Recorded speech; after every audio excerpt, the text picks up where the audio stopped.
So hi guys, welcome back to the classes. Today we'll be looking into the other works of Chaucer, which includes the Legend of Good Women, the Parliament of Fowls, and Troilus and Criseyde. So let's first begin with the poem The Legend of Good Women.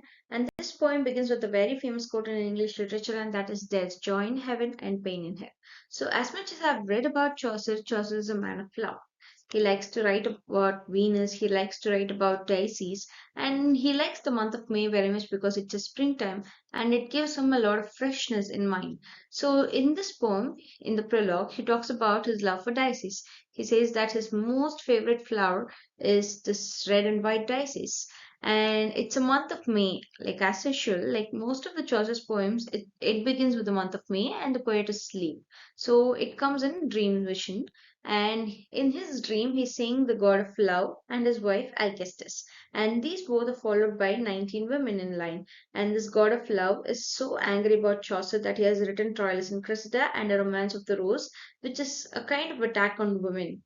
And so, this goddess of love's wife, Alcestis, saves Chaucer in the situation, and she gives a penance that he must write about good women as long as he lives. So he wakes up and he thinks he should be like dedicated to the goddesses of love and starts writing this poem. So in this poem, the poet is talking about 10 women who were so virtuous in life. I mean, like they were so true to their love. And he's talking about these 10 women in 9 sections. And women crew includes Cleopatra, Thisbe, Medea, Phyllis, Hypsipyle, Ariadne, Lucretia, Philomena, Hypermnestra, and Dido. First, he'll be talking about the legend of Cleopatra. Mark Antony, he leaves his wife, the sister of Octavian, to get married to Cleopatra, and Octavian is so angry that he wants to wage a war against Mark Antony. And Mark Antony is in the losing side. So, in order to save his reputation, what he does is that he stabs himself to death. And Cleopatra, she gets to know about it. She digs a grave for herself near Mark Antony's grave, and she fills them up with a lot of poisonous snakes, and she falls into it and dies eventually. So she's letting herself die in the hands of those snakes for her true love for Mark Antony. Next, in the legend of Thisbe, Thisbe and Pyramus, they are both in love with each other, but they're not able to be together. So they're like talking through a small crack in their dwellings. And one day they decide to meet. And when they both arrive, separately. They both come separately and in different timings. So when first Thisbe comes, she sees a lion over there, and the lion's mouth is filled with a lot of blood. So what she does is that she flees that situation and she escapes, but her rope falls down. And when Pyramus comes, he's seeing the rope being fallen down and the lion's mouth filled with a lot of blood, and he thinks about the bad thing that would have happened to Thisbe, so he stabs himself to death. And when Thisbe arrives and sees him dead, like what she does is that she also ends up her life, and she's ending up her life for her true love. The next story is about the legend of Dido. Aeneas is asked by goddess Venus to love Dido, and one fine day these two both they're like going on a hunt, and there's a heavy storm, so they just go and stay in a cave. And in that cave, Aeneas is confessing his love for Dido. Dido doesn't accept it first, but in the later part she accepts, and she's so much in love with Aeneas. While Aeneas is losing his interest for Dido, and when he's planning to abandon her, what she does is that she takes his knife and stabs herself to death. And the next story is about the legend of Hypsipyle and Medea, and these both they come under the same story. The person who is like making them a victim is Jason. So King Phyleus, Jason's uncle, fears that Jason will have a great reputation. So in order to kill him, what he does is that he sends him on a voyage, like a treasure hunt. So he sends a lot of people with them, and he's going on a voyage. And when there's a heavy storm, he is like staying in an island, and he gets married to the princess called Hepzibah. And what he does is that he gives her children, and he takes all the treasures from her, and he abandons her and he leaves. And then in the next part, what he does is that he stays in another island, and he gets married to this like another princess called Medea, and he does the same thing. Like he gives them children, and then he takes all the treasures and he abandons her and leaves. So the next story is about the legend of Ariadne. there's a king called Minos, and he has two daughters, Ariadne and Phaedra. And this king, Minos, is growing a monster. And for every 3 years once, there's a lot which goes on. And as per the lot, someone has to sacrifice their life to this monster, as per the king's rule. So once the lot lands on Theseus, the son of king of Athens, and these two girls, Ariadne and Phaedra, they want to help this Theseus. So they give a lot of advice to him, and this guy goes there, but he escapes from the monster and comes back due to their advice. And this guy is so indebted to Ariadne that he says like he has to serve as a servant to her for forever in his life. And Ariadne says that instead of being a servant, he should be a king by marrying her. So this guy, he takes both the sisters, Ariadne and Phaedra, and elopes. And one day when they're on an island, what he does is that he takes the more beautiful Phaedra with him and he elopes from that place, leaving Ariadne behind. And when Ariadne wakes up and she feels that she's left alone in that island with no way to go, like she can't even go to Minos because like she has helped Theseus to escape from that monster. So like she's having no place to go and she prays to the gods and a goddess blesses her to be a constellation in the star instead, and like she becomes a constellation in the end. So next is the legend of Philomela. So there's this person called Tyreus. He's the lord of Thrace and he's married to Progny. And Progny once she wants to meet her sister Philomela. And when Philomela arrives, this Tyreus he's like lusting over her. So he rapes her and puts her in a castle and cuts off her tongue so that she doesn't tell anyone about all whatever he's doing. And he continuously assaults her separately and telling to the world that Philomela is dead somewhere. And even Progny believes that Philomela is dead, but Philomela writes about the stories of Tyreus in the form of weaving and sends it through some man to this girl, Progny. And when Progny gets it, she reads it, she feels very bad, and she tells the world that she's going on a pilgrimage and ends up meeting Philomela. And both the sisters hug each other in the end. In this story, like Philomela is not dead.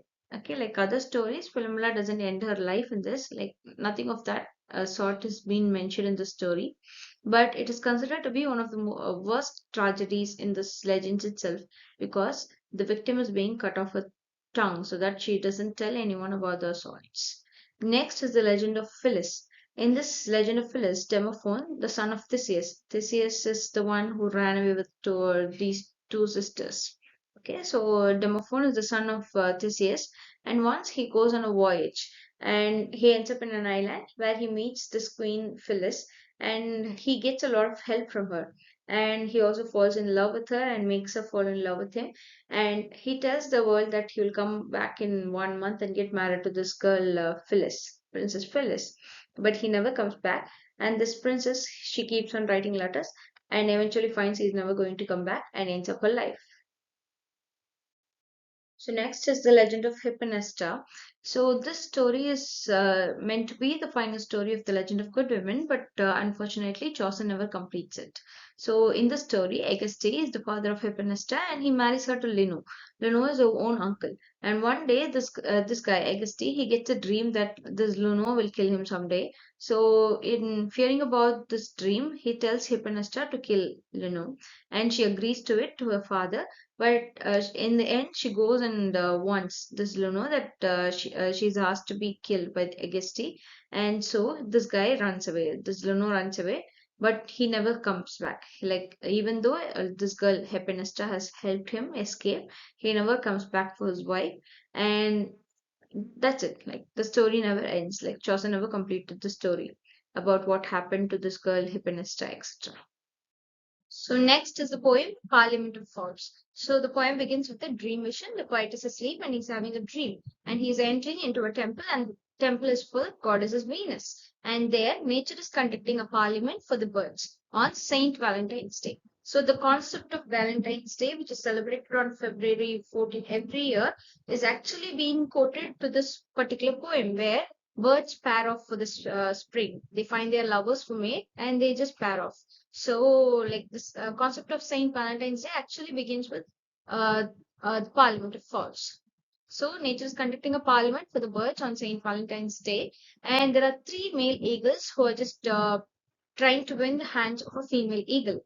And simultaneously, there are other birds of lower estate who are having a wordy duel, and nature herself comes in and she is like putting an end to those wordy duels. And finally, nature is giving the right of free will for this female eagle. So Chaucer is being quoted as a feminist when they read this poem, the Parliament of Fowls, because for the first time, nature herself is giving concept of free will to this female eagle, and she's giving the rights for her not to choose if she wishes, in case she is not ready to pair off with the male eagles who are fighting for her.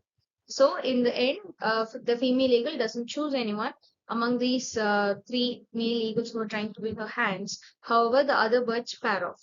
And the poem ends with the poet waking up and welcoming the spring. And since the poet is not so satisfied with the end of the dream which he had, he starts reading his books and getting back to his own world. That's it. So next we'll be talking about the story of Troilus and Cressida. Here, Calchas, he's a Trojan soothsayer and he's foretelling the fall of Troy. So he's receiving a lot of hatred from the people of Troy, and now he has no other go but to escape from that place. So he's leaving that place and he's escaping to Greece. But when he's going to Greece, he's leaving his daughter behind, and his daughter's name is Cressida. And now people have a lot of hatred for this girl called Cressida. And here, another man is there, and his name is Troilus. He is like making the god of Cupid very angry because like he's mocking Cupid. So Cupid now makes Troilus fall in love with Cressida so that he will receive the same anger that people have on Cressida. And for this, Pandarus helps. Pandarus is the uncle of Cressida, and he's making all arrangements for Troilus to fall in love with Cressida, and he's giving a lot of private space to them, and he's making them meet very randomly. So these both fall in love with each other, and Troilus is now receiving the same anger which people have on Cressida, and he's receiving the same hatred, but he doesn't care because he truly loves Cressida. And once the soothsayer called Calchas, who has escaped to Greece, now arranges for his daughter's return to Greece. So he's making arrangements for his daughter's return to Greece, and in return, the people of Troy, will receive all the prisoners who are there in Greece. So like this arrangement happens, and Cressida agrees to it, and she leaves the place. She's telling Troilus that she will return back in 10 days, but she never does that. She doesn't even reply to the letters which Troilus writes to her, and she even woos another man called Diomede in Greece. And now Troilus dies in the Trojan War, and the poem ends like that. So the poet is dedicating this poem, the Troilus and Cressida, to moral Gover, and he is a lot of stuffs about paganism and Christianity is being talked throughout the poem, and the superiority of Christianity over paganism. Paganism is like anything non-Christian, so superiority of Christianity over paganism is also spoken throughout the poem. So thank you guys. Do share, subscribe, like, and comment, and we'll be looking into the other important works of Chaucer, that is Canterbury Tales and its prologue, in the next slides. Thank you.